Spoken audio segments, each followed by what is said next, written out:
Merci de nous rejoindre pour cette troisième et dernière partie de l'Africa News. Nous sommes toujours en compagnie de Patrick Boyo, juriste et enseignant à l'université d'Evry, Brice Nzamba, avocat au barreau de Paris, et Jean-Claude Moulinda-Abi, journaliste. Place tout de suite à notre Zoom Société consacré aujourd'hui à la prise en charge des migrants illégaux de retour dans leur pays d'origine.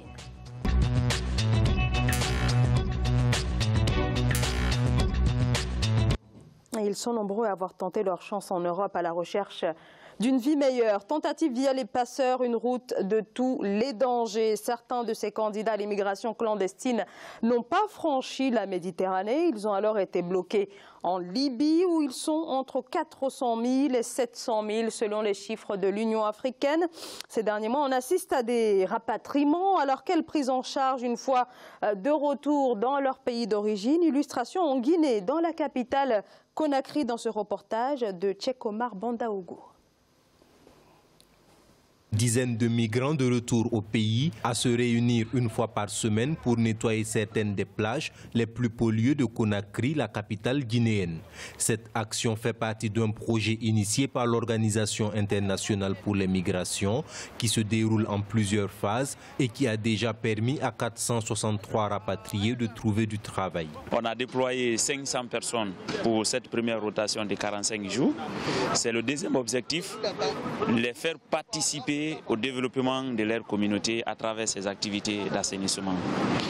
Le troisième objectif que je vais appeler aussi raison, c'est bien de créer un climat de cohésion sociale entre eux. Parce qu'ils sont appelés à se constituer en des groupements. Ils sont appelés à exécuter une même activité qui peut être la saponification, l'aviculture, l'agriculture que l'OIM pourra financer à la fin de ces 45 jours. À 25 ans, Djibril Cissé est rentré en Guinée il y a 6 mois après avoir échoué dans son aventure. Il affirme avoir été rejeté par sa famille à son retour. Malade, il a été accueilli par un de ses amis. Aujourd'hui, il est déterminé à transformer sa vie. Quand il ne travaille pas sur le projet de nettoyage, il travaille comme chauffeur à temps partiel pour une famille. Je travaille, si tu me dis non, si je travaille, ce n'est pas pour moi. Mais si aujourd'hui j'ai accepté de faire ce travail, c'est pourquoi je vais dire que je n'ai pas regretté mon voyage.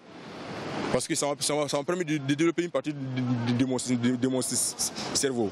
Donc aujourd'hui, je suis là sans complexe, ni rien quoi. Je vais travailler sur ce travail, même s'il y a autre chose à faire encore, je vais le faire parce que je sais qu'après ce travail, il y aura une suite favorable pour moi.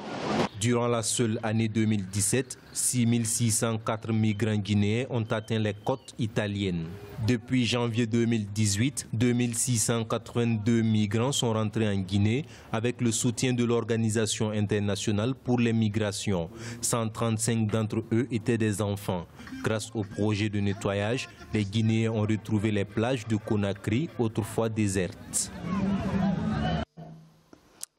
Jean-Claude Moulinda-Abi, ce type d'initiative, c'est une bonne chose pour, en tout cas, faciliter le rapatriement, l'insertion sociale des migrants, des candidats à l'immigration clandestine qui sont donc rapatriés dans leur pays. Oui, évidemment, c'est une bonne chose, c'est une bonne initiative, mais c'est quelque chose de très temporaire. Il faut vraiment qu'il y ait une conception du long terme et les yeux ne devraient pas être tourner vers l'extérieur. Il faut vraiment, avec le problème d'immigration, il faut qu'en premier lieu, que les chefs d'État africains vraiment se sentent responsables. Bon, responsables, peut-être ça va être mal compris, mais qu'ils sentent qu'ils ont un rôle à jouer pour qu'il y ait une solution à ce problème-là. Comment est gérée la chose publique dans la plupart des pays africains? Parce que ces immigrants qui quittent leur pays, ce n'est pas parce qu'ils n'aiment pas leur pays, c'est parce qu'ils n'ont pas vraiment une situation vivable. C'est pas parce qu'ils aiment vraiment le luxe de l'Europe. La plupart, il y a une grande partie de ces immigrants qui ont fait même des études poussées, mais qui n'arrivent pas à avoir du travail parce que justement les emplois ne sont pas créés. Il y a un problème de corruption dans ces pays africains qui font qu'au lieu de créer des emplois, il y a les les responsables qui vont remplir les poches sans réfléchir vraiment sur ce qui peut relever le défi par rapport au chômage, etc. Moi, je pense que c'est en premier lieu aux responsables africains de trouver vraiment des solutions, et on peut avoir des solutions à ces problèmes d'immigrants en commençant par vraiment les Africains eux-mêmes.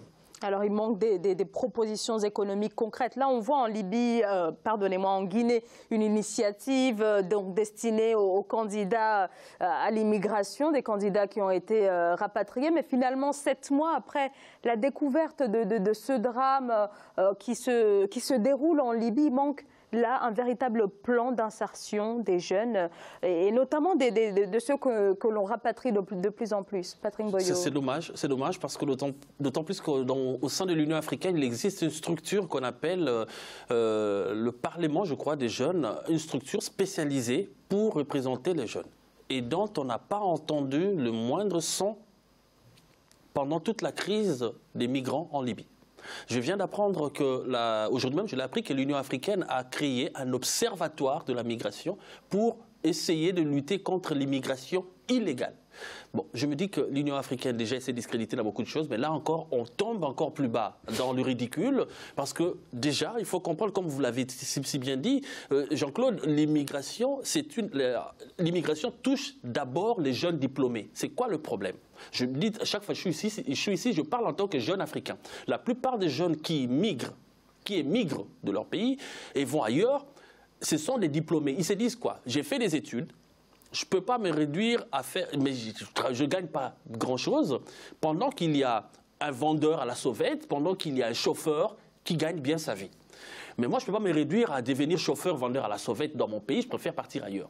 Mais il va ailleurs, il refait le même travail qu'il ne voulait pas faire dans son pays. Donc ce sont des jeunes, pour la plupart, éduqués, bien formés, mais qui ne retrouvent pas du travail à cause justement du népotisme et du clientélisme dans nos pays. Donc si l'Union africaine veut vraiment se donner un rôle utile, je pense que cet observatoire devrait un petit peu changer, réorienter son objectif, n'est pas endiguer l'immigration, parce que tant que la misère existera dans certains pays africains, l'immigration illégale, elle existera toujours. Il faudrait plutôt penser à identifier les causes de cette immigration, mais aussi la possibilité de prendre ces jeunes qui arrivent de l'étranger, qui sont diplômés et qui sont prêts à tout faire, comment les intégrer dans les structures des pays d'accueil pour que grâce à leur niveau, à leur bagage, qu'ils soient productifs dans le pays où ils sont. C'est-à-dire, si vous avez un ingénieur, je vais terminer par là, un diplômé par exemple en médecine ou en infirmerie qui arrive dans votre pays et qui accepte d'être agent nettoyeur de l'hôpital,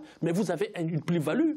Vous l'employez comme étant agent pour nettoyer les matériels, mais il a aussi une formation pour s'occuper des malades, c'est-à-dire qu'il peut vous apporter beaucoup plus. Les pays africains devraient se regarder un peu plus attentivement. Les migrants qui arrivent, ils constituent un vivier, une ressource humaine très importante que beaucoup de gens n'arrivent pas encore à découvrir.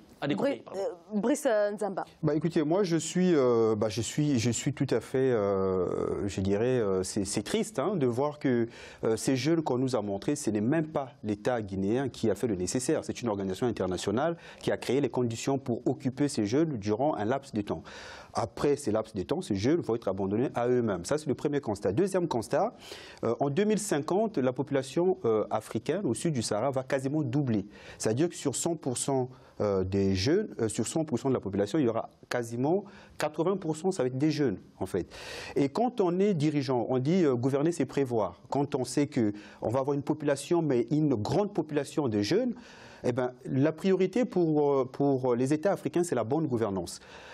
Aussi longtemps qu'on n'aura pas des dirigeants au niveau de la jeunesse, des dirigeants qui sont consciencieux des intérêts vitaux de leur pays, qui ne gèrent pas leur pays dans l'intérêt des populations, eh bien, les jeunes vont aller chercher l'avenir ailleurs. Les Européens ont connu ça quand il y avait la misère ici en France, en Europe. Ils ont migré parce que l'être humain est fait pour aller là où c'est mieux. C'est naturel.